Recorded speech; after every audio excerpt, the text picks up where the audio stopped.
याम धर्मेंद्र सोलंकी। रोज हमारी आवाज में आप सब देश दुनिया में गीत संगीत सुनीला, बिरहा सुनीला। एक ऐसन बिरहा जोने बिरहा से ही साबित करब कि आपन अपने होला। आई बिरहा हमारे कवि देश में, ये भारत ही नहीं बल्कि विदेशों में जहां तक भोजपुरी भाषा की खुशबू जाती है वहां तक जिनका नाम है और बड़े अदब और सम्मान के साथ जिनका नाम लिया जाता है, मैं आज इस मुकाम पे हूं, उसमें सर्वस्व जिनका योगदान रहा है आदरणीय हमारे कवि देवतुल्य Pyarelal Yadav PL music company के सौजन्य से बिरहा आपके बीच में भेज रहा हूं। उम्मीद है आप सब पसंद करेंगे। गाना बढ़िया लगी, चैनल के सब्सक्राइब कर दिया लोग, कमेंट भी कर दिया लोग, और अपने के बाद और दो चार लोग के शेयर भी कर दिया लोग। शुरुआत भूमिका का बा कैसे मास्टर?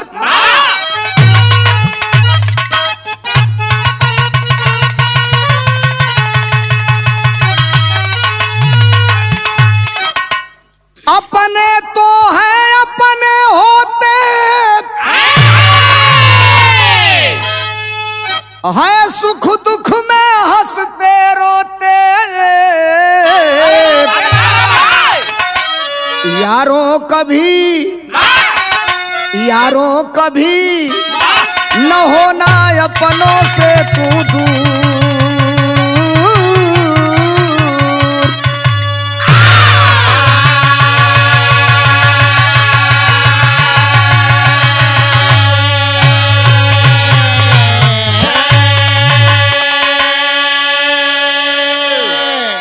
भोजपुरी में अरे वाह, बिरहा एक ऐसी विधा है कि दुनिया के संगीत का हर रस इस बिरहा में मिलता है। अरे वाह, और जब बिरहा प्यारेलाल यादव के कलम से लिखा हो तो वो बिरहा अपने सबाब पे जाएगा, इसलिए कि लेखनी और गायकी जब दोनों का समावेश हो जाता है तो गीत अपने आप निखर के आ जाती है।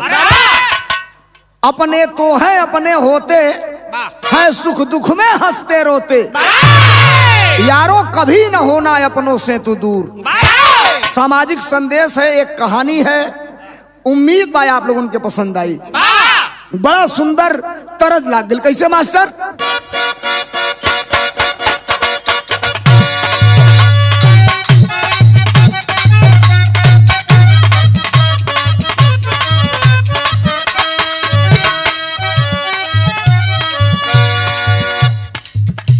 तरस तो पुरान बा लेकिन नई से ज्यादा कसक होएगी। अरे हाथ में मेहंदी,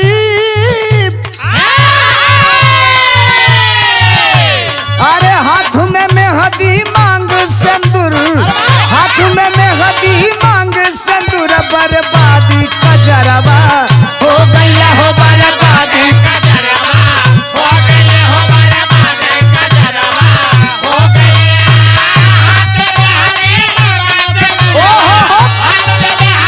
और हिला के जिया जिया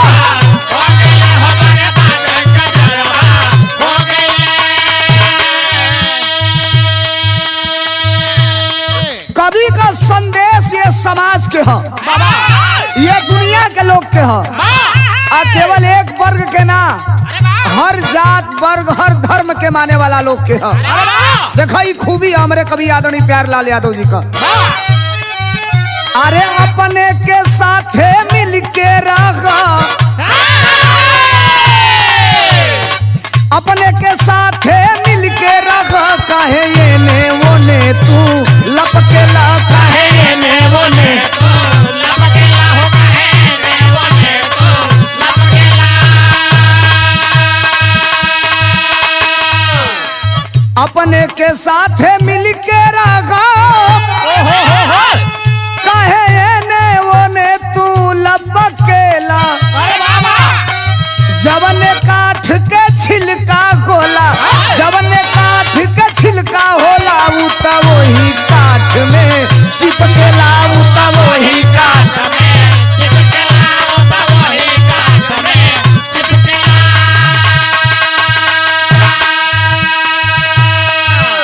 अब जमे से कहानी का शुरुआत, बिरहा का शुरुआत कहानी कैसन बा, एकर प्रारूप का बा।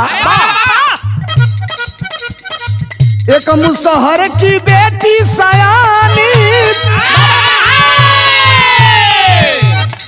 जबकि शादी जोग हुई, खोजे खातिर सुनर पर बेचारा, खोजे खातिर सुनर पर बेचारा। अरे एने ओने खूब भटकेला, अरे एने ओने भटकेला, अरे एने ओने खूब भटकेला।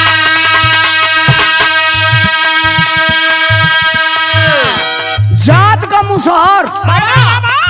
अच्छा है कि बुरा मत मनिया लोग, पंच लोग, सुनने वाला लोग। पुराने जमाने में लोग कहे कि मुसहर बिरादरी जे मूस मारेला, बड़ा धनवान लालन। एगो बिटिया सयान हो गई, घमंड में मुसहर कहला कि ये धरती पर जे सबसे बड़ा आदमी हुई, ओसे अपनी बेटी का शादी करब। का सोचलन? अरे धन के घमंडे होकर बोला, अरे शादी न करब बिरादरी में। धन के घमंडे में होकर बोला, अरे शादी न करब बिरादरी में। बड़ बड़ धनवानन के देखलस, बड़ बड़ धनवानन के देखलस, देखी के घरवा छटकेला, अरे देखी के घरवा छटकेला।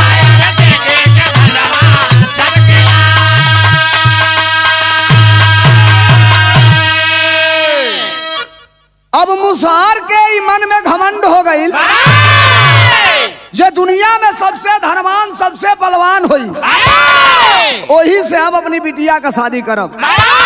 केहू बतावल कि सबसे बड़ा आदमी ये पूरे ब्रह्मांड में सूर्य देव हवन। पहुंच गई ना मुसहर के करे कि हाँ तो सूर्य देव की हाँ जाए के हाथ जोड़ले हवन। सूर्यदेव कहलन की बताइए कैसे आगमन हुआ। विरह में तरस लग गई।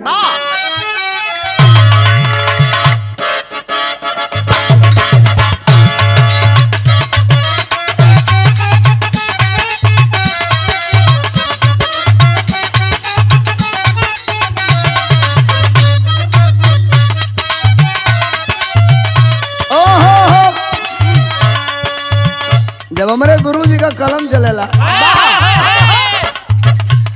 दुनिया कंप्यूटर का भी कहेला। बिरहा गावत रहो, 5 मिनट का मौका मिली, एक बिरहा तैयार। भैया लोग हर चैनल पर हमारा गाना सुने लो, लेकिन हम धन्य हैं अपने गुरु जी के चैनल पर गावत हैं।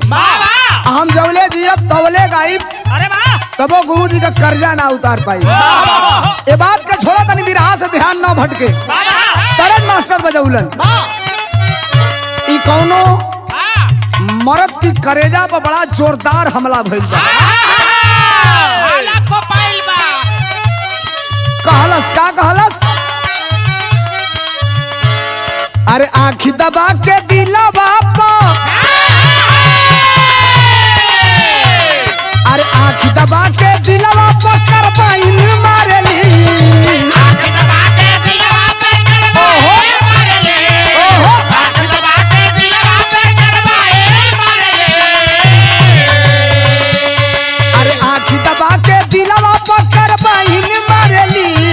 बंगला वाली आया है, बंगला वाली आया है, बंगला वाली जंगला से लाइन मारेली। आया है बंगला वाली लाइन मारेली।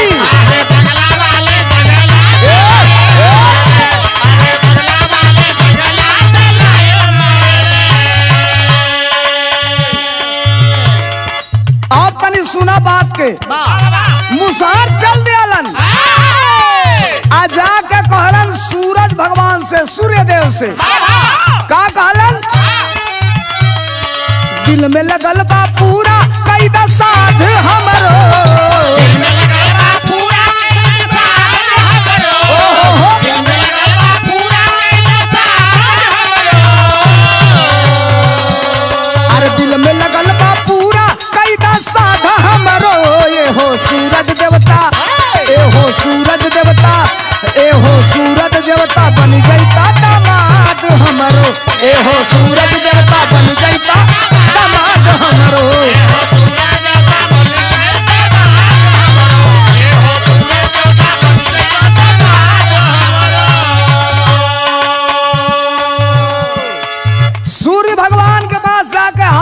कहलन कहलन बेटी जवान हो गई है। सूर्य भगवान कहला महाराज तो बेटी सयान हो गई तो हम का करी? कहला साहब हम अपने बेटी का बियाह तू वहीं से कइल चाहत है। कहला एकर कारण का बा, काहे हमसे कइल चाहत हव? तो बतावत बड़न का सुन ले बानी तू तो बड़ा सबसे बरियार हो। हिला करो है।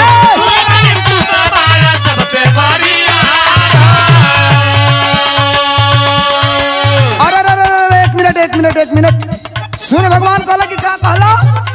मुसहर कहला कि महाराज सुन ले बानी सबसे बरियार तू ही हवा। कहला रुका गलत बोल गईला, तुहरे नजर में बरियार है लेकिन हमसे असलियत सुना। सुन ले बानी तू तो बाला सबसे बरियार हो। तब सूर्य देव कहलन का अरे कहे सूर्य बादल देला हमरो के तार हो। कहे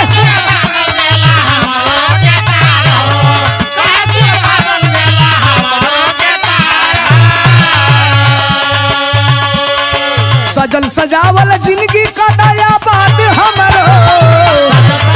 जिंदगी का अरे सजल सजावल जिंदगी का दया बात हमरो। ये हो सूरज देवता, ए हो सूरज देवता, अरे ए हो सूरज देवता बनी जा दामाद हमरो। ए हो सूरज देवता बनी जा दामाद हमरो। अरे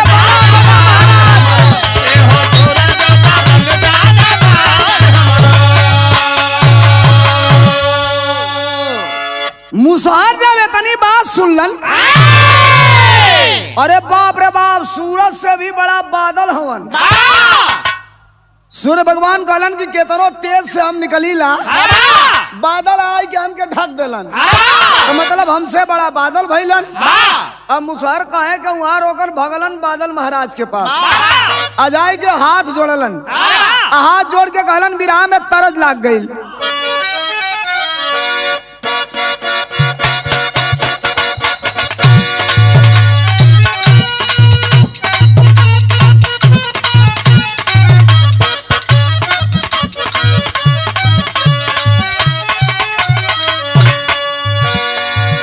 बलेश्वर जी गावन है तरज के। ऐसे तो बलेश्वर जी का बड़ा बड़ा तरज सुने के मिलल है।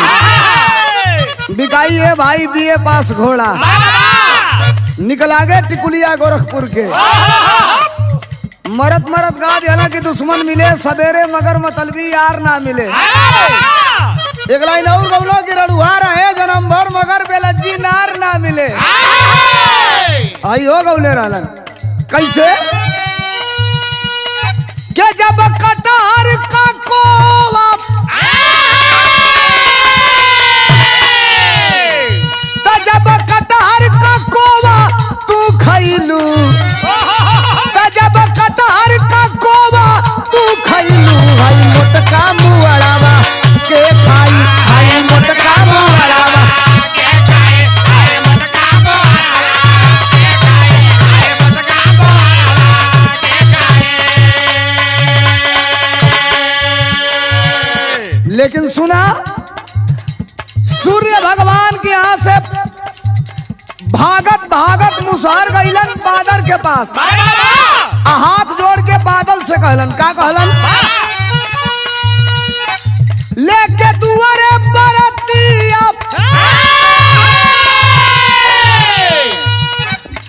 लेके दुआरे बरतिया जईता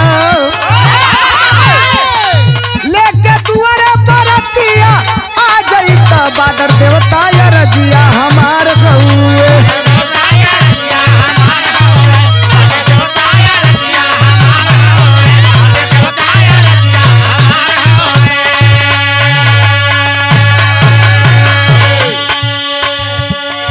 सुना सूर्य भगवान के पास से भगल गईलन बादल महाराज के पास। अब बादल से कहना प्रभु हाथ जोड़ के निवेदन बा एक के बिटिया हम अपने बिटिया का बियाह तो ऐसे कई चाहत हैं। बादल महाराज कहला कि खूबी का हमरे में बा। अबे ही पूछते हवा तौले मुसहर एक लाइन और ध दिहला। का कहला? अरे मंगले से ढेर तिलक तू हके चढ़ाई।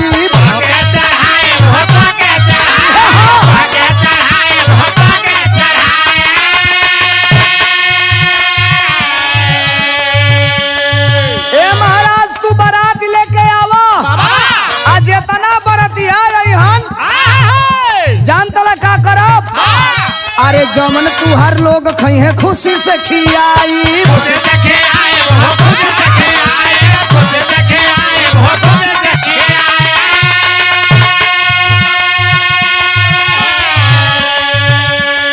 हमारा बिटिया के सैनुर पे ना जईत, हमारा बिटिया के सैनुर पे ना जईत। बादर देवता या रजिया हमार हुए, बादर देवता या रजिया।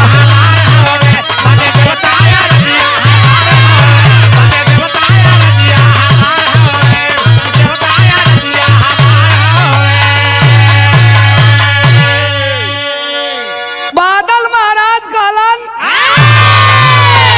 हे मुसहर महाराज ये बतावा पहला बेर हमर लगे आई लवा कि कहीं और से घूम के आवत हवा अपनी बेटी का दुल्हा खोजे? कहला नहीं, पहले सूर्य भगवान के वहां गए, उन्होंने कहा कि हमको बादल आके ढक लेते हैं। हमके लगल कि उनसे बरियार तू ही हवा। तो कहला हम उसे बरियार है धरती पर लोग बा। मुसहर महाराज कहला भैया के ह? बिरहा में तरस लाग गई। कैसे?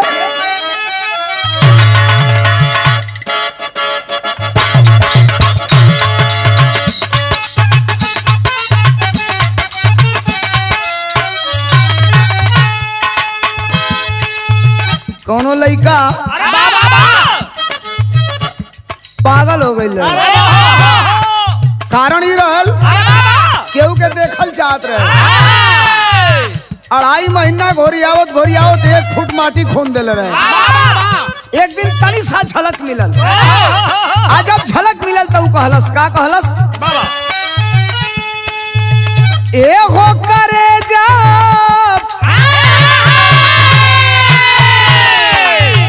ए हो करे जा मन राखी दे तू हो।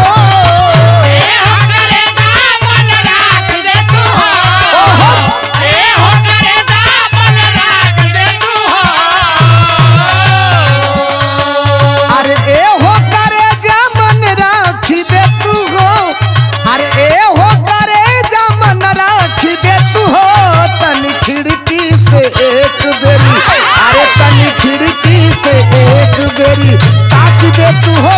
तनी खिड़की से एक बेरी ताक दे तू हो। तनी खिड़की से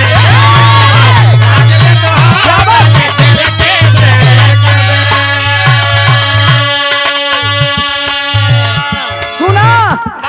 सूर्य भगवान के बाद बादल महाराज की लगे अइलन। बादल महाराज कहलन हम बरियार ना है।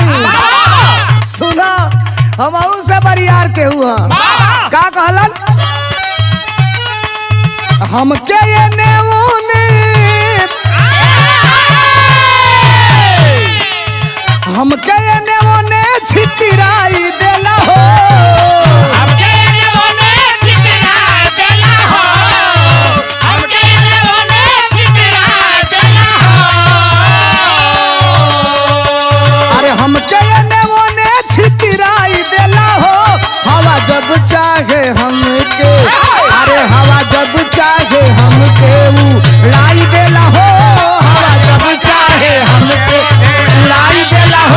हवा जब चाहे हमके उड़ाई देला हो। हवा जब चाहे हमके। ए भैया लोग, सूर्य भगवान के पास से निराश होकर बादल के पास बादल महाराज कहलन कि हम उसे बरियार पवन हवा जब आवेला कितनो बरियार बादल बन के हम घेरले रहिला। एक बेर झोंका लेके आई हमके उड़िया के हर से हर कर दी। अब तब मुसहर कहला कि बेटी का बियाह जो सबसे बरियार होई वही से होई। अब वही बादर महाराज के पास से भगलन कहाँ गईलन? हवा के पास गया मुसहर उस पार जी। हवा के पास गया मुसहर उस पार रे, हवा के पास गया मुसहर उस पार रे। हवा के पास जाके हाथ जोड़लन। हवा महाराज कहलन कि साहब कैसे आगमन हुआ?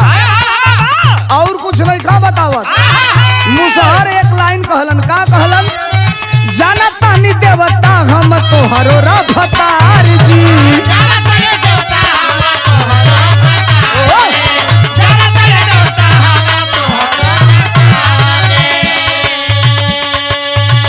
कहला कि ए भाई हमसे तो से कोनो परिचय नहीं खे। आगे हमार बड़ाई बतियावे लगला। कहला कि एक लाइन और सुना। का बताउलन? अरे तू तो बदरा के छक्का छोड़ाई देला हो।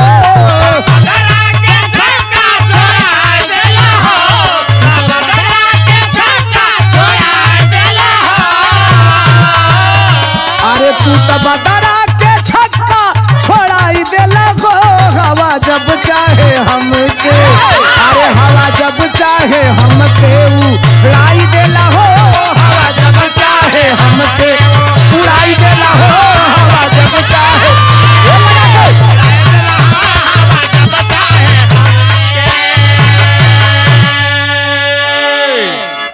अच्छा तो बादर महाराज भी सिलेंडर बोल गईलन।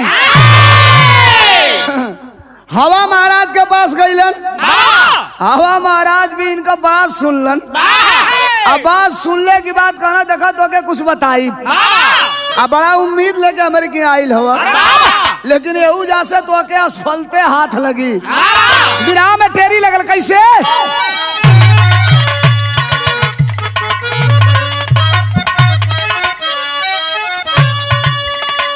बलेला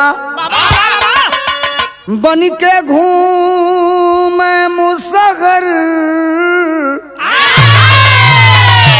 अरे बलेला बन के घूमे मुसहर।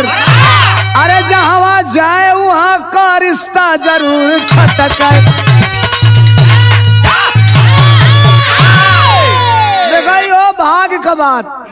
जहाँ जाए वहाँ का रिश्ता जरूर छटके। बलेला बन के घूमे मुसहर। हवा भी सिलेंडर बोल गईलन। कहलन हमहू से बरियार एक लोग है। कहना साहब तनी उनहू का पात्र परिचय बतावल जा। तरज लाग गल कैसे?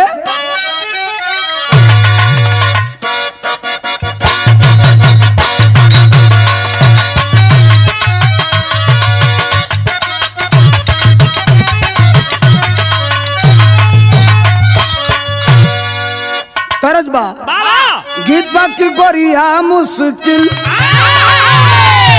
है जीना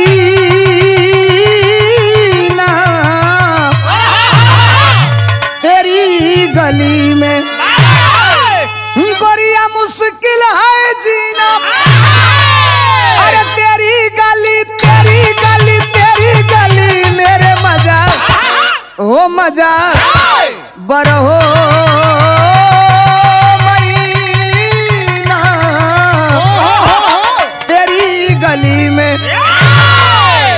भैया। बादर महाराज कहला हुजूर अगर हमसे अपने लड़की का ब्याह करे के उम्मीद लेके आई होखा आ तू ये भ्रम में होगा कि सबसे बरियार हम ही हैं तई तुहार भरम बा। तो मुसहर कहला सरकार तो हूँ से बरियार के हुआ। कहला जरूर। पूछलस के तो बतौलन के हम के जुलुमी पहाड़ावा रोक देला हो।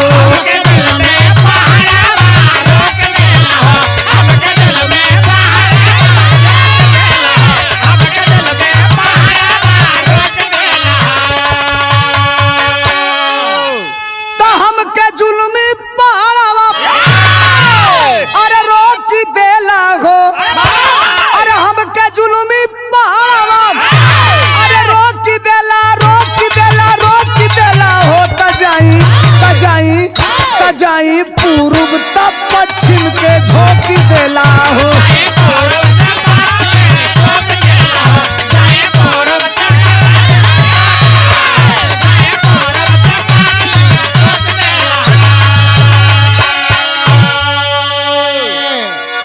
पवन महाराज कहलन ए साहब पहाड़ का नाम सुन ले हवा ना, पहाड़ का नाम सुन ले हवा, केतनो बेग से हम चलीला पहाड़ खड़ा होई के हमार कुल गति रोक देलन। का कहलन? अरे खड़ा सामने होला कर चौड़ा सीना,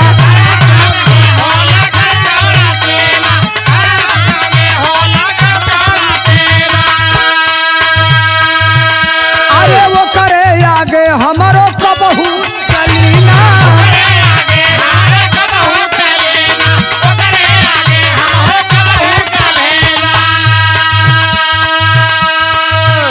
तब बढ़ल चाहिए आगे, अरे तट्टो की दे लागो हमके जुलमी पहाड़ावा, अरे रोकी दे लागो। पहाड़ की इतनी कैपेसिटी है, कितनी क्षमता है। महाराज अगर हमसे अपने बेटी का ब्याह करे आई लोग कहीं जान के कि सबसे बरियार है, तो भैया से जल्दी उठा चल जा पहाड़ के पास। भैया हो हवा की बात सुन करके मुसहर बेचारा सोचने लगा। आज जब सोचलस तब भइल का तरस लाग गइल बिरहा में।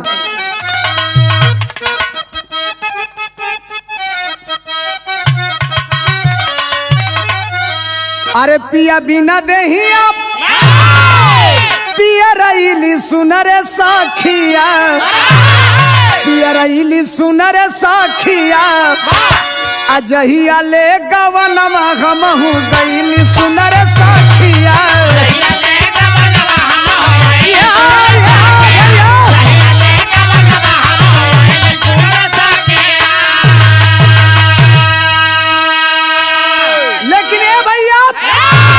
अरे धन घमंड में मतिया गईली मारी जाई अब कहवा, अरे मारी जाई अब कहवा, अल्लाह के बिटिया रही जाई कुंवारी जाई अब कहवा।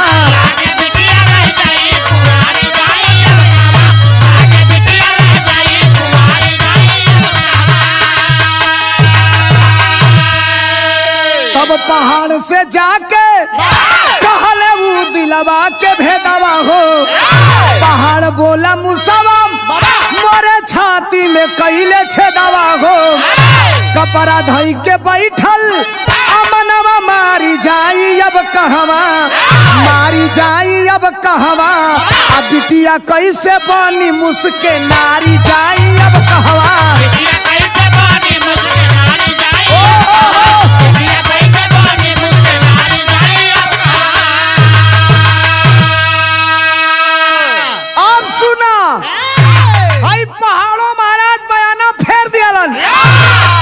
कलन खबरदार तो के भेजल कल हवा महाराज पवन महाराज, कल का कहला तो कहला हमसे बरियार पहाड़ महाराज हुआ, कहला तो पहाड़ तो बरियार हुआ साहब। दुनिया के नजर में सबसे ऊंचा है, मजबूत है, बरियार है। इतनी चुकी मूस महाराज बीचे में होल करेला। बिल्कुल सही बोला लड़का, सही जगह पे सही बात बोला। इतनी चुकी मूस महाराज छेदत छेदत पार से वो पार हो जाला।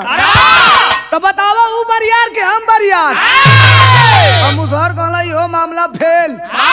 अब मुसहर के समझ में आई बिरादरी हमार मुसहर मारे ले जा मूस। अब असलियत पे आ गई, दिमाग में आई लोग एगो बात। बिरहा के आल्हा में गुरुजी लिखलन बहुत बड़ी बात। कवि की कलम जब चलती है तो लिखते लिखते लिखते लिखते कितनी बड़ी लकीर खींच देती है। शायद संभावनाएं बहुत कम रह जाती है उस लकीर को बराबरी करने के लिए। मैं ये नहीं कहता कि बहुत बड़ी बात लिखी गई है, कोई लिख नहीं सकता, लेकिन मेरे हिसाब से ये बहुत बड़ी बात है। आम आवाम के लिए सामाजिक चेतना है, सामाजिक दर्शन है, सद्भाव है, संभाव है, प्रेम है और संदेश है वाह प्यारे लाल कवि का। वाह आजा बच्चा।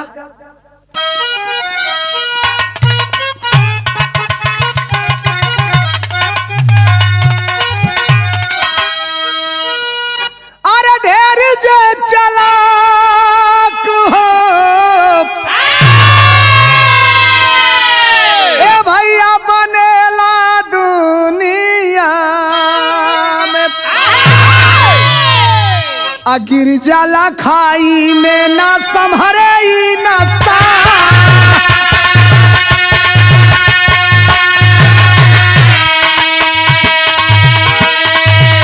अरे मुसार जाया पीर वही मुसावा से कईल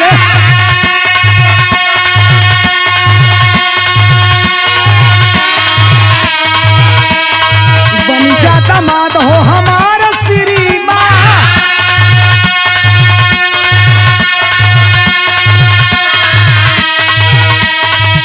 अरे मुसावा कहेला हमके बहन बुझ के अइला।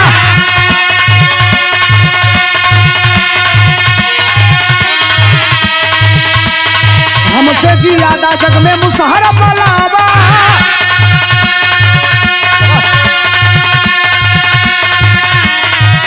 अरे जब चाहे तब हमके मार के गिरावे।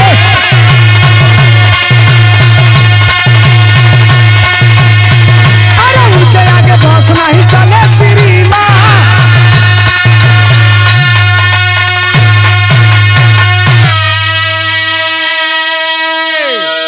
ए महाराज जाति का मूस वाह हमके का जान के अइला तू बियाह कर अपने बेटी का। मुसहर कहला कि सबसे बरियार कहला कहल के कहला कहल के पहाड़ कहला का कहला कहला कि इतना बरियार पहाड़ हमके छेद के पार से वो पार हो जाला। कहला तो तोहरे हिसाब से तो मुसहर कहला हमरे हिसाब से सबसे बरियार तू। कहलस ना हम से बरियार के हुआ। अब तो मुसहर का बारे हाथ धैला बैठ गेला। कहला सरवाई पांचवा छठवा जगह है का हमरे बेटी का बियाह ओकरी कुंडली में लिखल बा कि नइखे लिखल। कहला साहब तू बता दे तो से बरियार के है तनी हम जान जाई। कहला हमसे बरियार हमार नाव है मूस। आज हमके हर लेला जेके कहल जाला मुसहर। मुसहर अरे उलट गई।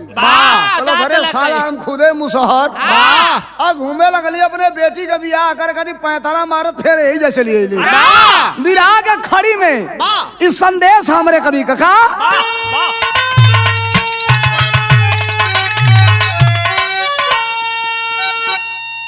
बड़ खाली रुपया से लोग ना होला। बड़ धन दौलत से लोग ना होला। देखा कितना अच्छी बात हमरे कभी आदरणीय प्यारेलाल गुरुजी लिखले हमन का लिखलन मास्टर।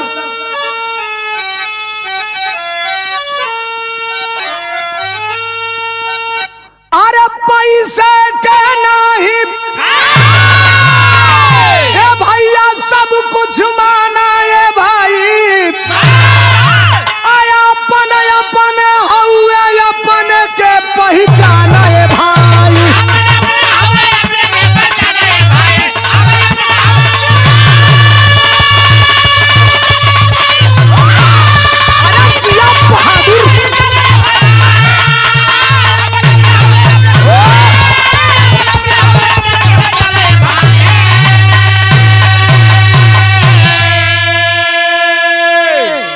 वाह कवि जी ऐसे हमहू के सीख मिलत बा।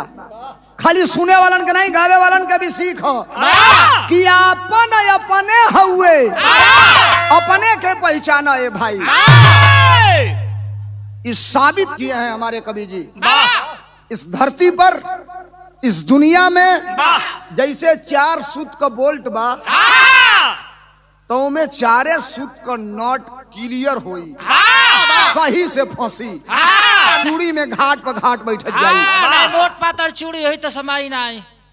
यार ऐसे कहो ना कि 4 सूत का बोल्ट बा तो 5 सूत का नट डलवा तो गप दे बगल से वो बगल चल बात फरिया के बोले। एक लाइन और गुरुजी लिखलन का अपने बिरादरी के देखिए के जवानामा अरे बेटी का बियाह कैले देके कन्यादाना।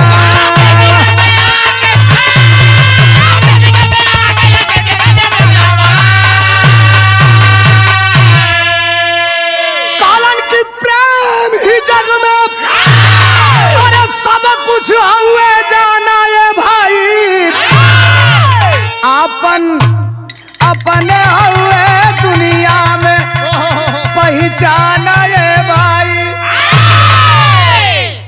अपन अपने हुए दुनिया में पहचाना ये भाई। जब सुनला मुसहर महाराज की मुसहो से बरियार मुसहर है तो कहा भैया दुनिया में हमारे बिरादरी सबसे टाइट है, तो सारे ये इतना दिन हम झूठा घूमल पूरा जोजन कई कोस घूम के झूठे चलिए कहला कि धन्य है प्रभु आ का पट्टर खोल दिया लो तू अपना के हम सबसे छोट बुझत रहे हैं। आज हम उस सीना 2 गज फुला के चलब। हमरे कवि जी बतौलन का कैलन, जवने काठ का बोकला होला वही काठ में सटेला। और एक निवेदन आप सबसे, इस दुनिया में सामाजिक स्तर पे भी इस बिरहा में कहीं समय कोई दूसरा एंगल नहीं ला रहा हूं, थोड़ा सा 2 मिनट गौर करिएगा, सुनिएगा मेरी बात। बिरहा सुनने वाले पंच लोग, एक चीज मैं आपको संदेश देना चाहता हूं अपने कवि आदरणीय प्यारेलाल यादव जी की तरफ से।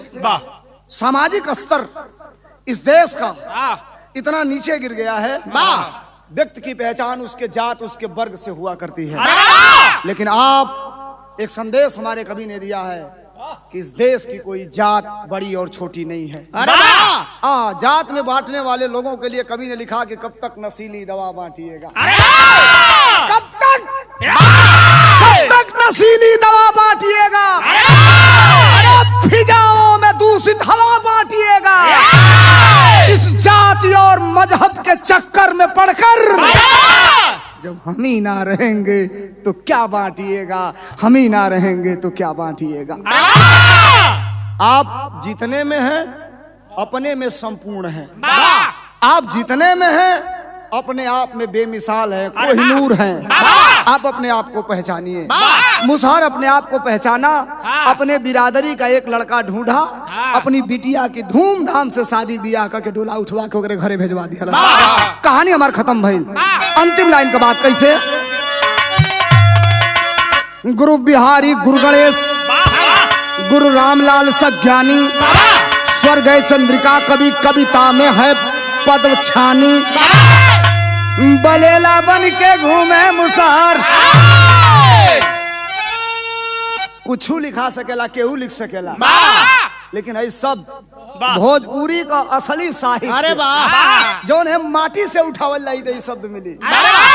तेरे को मेरे को में ना मिल पाई, ये नहीं मिल पाएगा। और मैं गारंटी दे रहा हूँ कि आदरणीय प्यारेलाल कवि के बाद इसको लिखना भी बड़ी टिपिकल चीज है। बलेला बन के भटके मुसहर, सोलंकी प्यारे लाल जे ढेर बने वो लटके। बलेला बन के भटके मुसहर,